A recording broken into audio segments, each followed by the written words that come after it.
Hello, this is Philip with Georgian Landscape Design and Georgian Landscape TV. Currently in Lawrenceville. We're not quite finished yet, but I wanted to be able to share some thoughts and ideas about a project that we're working on for Bill and Louise here. When we first started speaking, and this is over a year ago, we talked about a retaining wall that was failing. They had recently, and this is probably 2 years ago, they had a retaining wall installed and it started to fall over, essentially. The stairs that were integral to the retaining wall were starting to be unsafe. We originally came in to rebuild the retaining wall. You may or may not know this, but the worst enemy for a retaining wall is latent moisture in the ground, that water essentially pushing the wall over, and that's exactly what happened here. The retaining wall had no drainage infrastructure whatsoever put behind it, and that ultimately caused its failure. So let me show you what we did. We had to manage the water. As you can see, I'm standing on a fairly large driveway, and the driveway is a source of a lot of storm water because of its surface area. And the water was running off the edge of the driveway and literally pushed the wall over. So the first thing that we had to do was manage the storm water coming off of the driveway. Give it a place to go, get it underground, under the wall, out to the back of the property. But then we, of course, rebuilt the wall and did it properly. We put in geogrid to help support the grade behind the wall. But additionally, we put a French drain, I guess, or a drainage system behind the wall to capture any latent storm water and direct it out the face of the wall without creating pressure against the wall. That was really job one before we ended up progressing into other areas of the yard. Bill and Louise, as we kind of got involved in the yard, came up with some great ideas in order to enhance their property, and we just went along with them. We started adding different elements, and it ultimately turned out pretty well, and hopefully we can showcase this for you here in just a few minutes.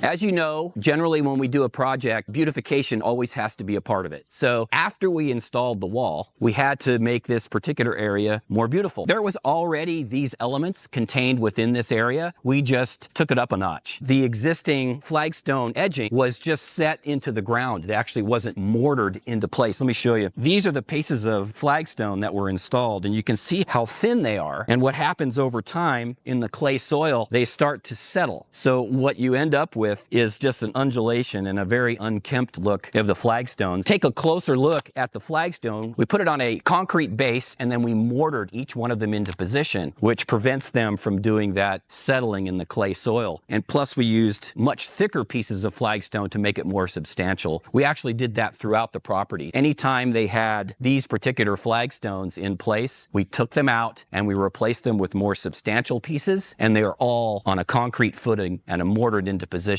The beautification really was that particular border, the slate chips, and then the river rock and mulch, and then the new plants. But you can see we created these various radiuses to create interest, and then we just incorporated it together to make it kind of have a cohesive look behind the wall.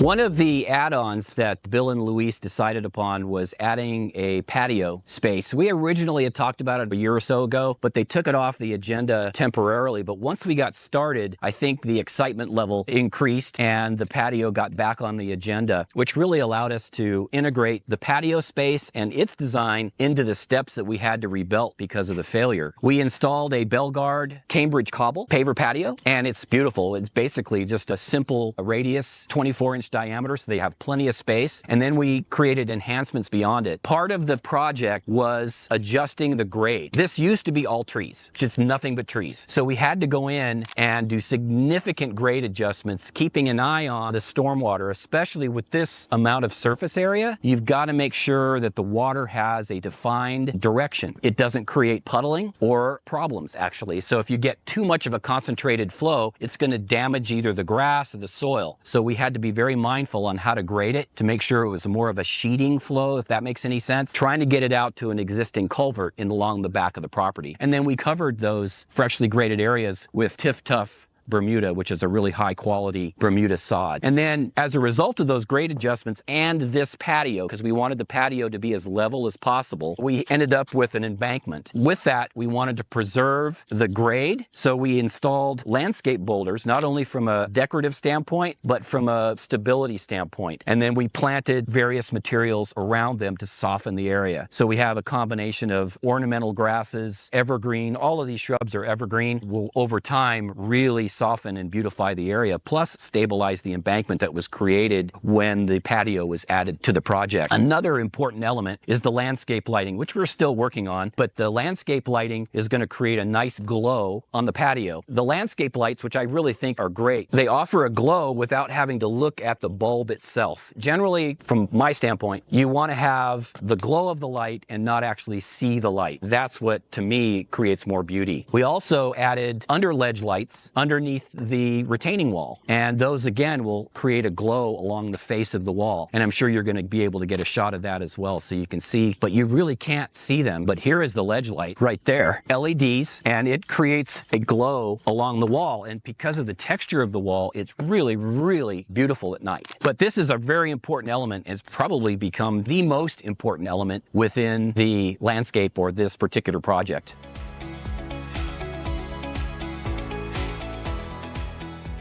A significant part of the grade adjustments that we made were along the back of the house. So if you can kind of get an idea where the air conditioners are, there used to be about a 2 to 3 foot drop immediately off the foundation of the home. That was really, really not only unattractive, but it was very difficult to negotiate. So if I'm walking off the edge of the patio and want to go around the side of the house, you know, I'm walking on an angle. So we robbed Peter to pay Paul. So we brought soil from below and we put it up against the house to help stabilize the grade along the foundation and create a more level space, which is very, very significant, not only from a grading and drainage standpoint, but aesthetically, huge difference.